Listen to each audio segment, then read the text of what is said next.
একজন সত্যিকারের গুরু আপনাকে শেখাবেন যে আপনার ভিতরে সব কিছুই আছে, আপনার উচিত সেই পূজা করা। গুরু আপনার প্রতি অনুগ্রহ করেন যাতে আপনি নিজের আত্মাকে দেখতে পারেন, যাতে আপনি তাকে পূজা করতে পারেন। তিনি শিষ্যকে বলেন, দেখো, চেতনা তোমার মধ্যেই আছে, এখন তোমার নিজের আত্মাকে পূজা করো। বুঝো, তোমার আত্মা তোমার মধ্যেই আছে।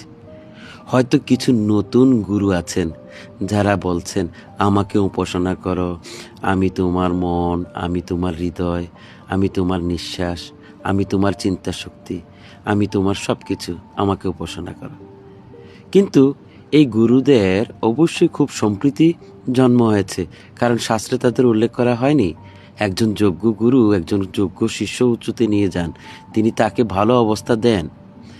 প্রত্যেকের জন্য একমাত্র ঈশ্বর, ঈশ্বর সকল ধর্মের ঊর্ধ্বে।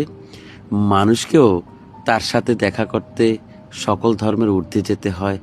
আপনি যদি আপনার সাথে কিছু নিয়ে যান এবং যেখানে যান, তবে আপনি তার সাথে দেখা করতে পারবেন না। তিনি সত্যি আপনার ভিতরে, আপনার খুব কাছাকাছি, সেটা বুঝুন এবং এই সচেতনতার সাথে আপনার জীবনযাপন করুন। এটা প্রমাণ করে যে আমি যা বলছি তা সত্য। তিনি বলছেন, তিনি আপনার মধ্যে। গুরু পূর্ণিমার আসল অর্থ হলো তিনি আপনার ভিতরে আছেন।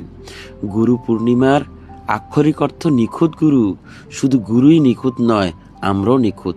গুরু যদি সিদ্ধ হয় আর সিদ্ধ শিষ্য, অসিদ্ধ শিষ্য শিষ্য হয়, তাহলে গুরুর কি লাভ? যে কাজ করে না, তাই গুরু যখন নিখুঁত, তখন গুরুর সাথে আমরাও নিখুঁত। তিনি একজন গুরু যিনি একজন শিষ্যের অপূর্ণতা দূর করেন। আমি ঈশ্বরের, ঈশ্বর আমার, আমি তার মধ্যেই আছি, তিনি আমার মধ্যে আছেন। এটাই সত্য, এটাই সত্য, এটাই সত্য।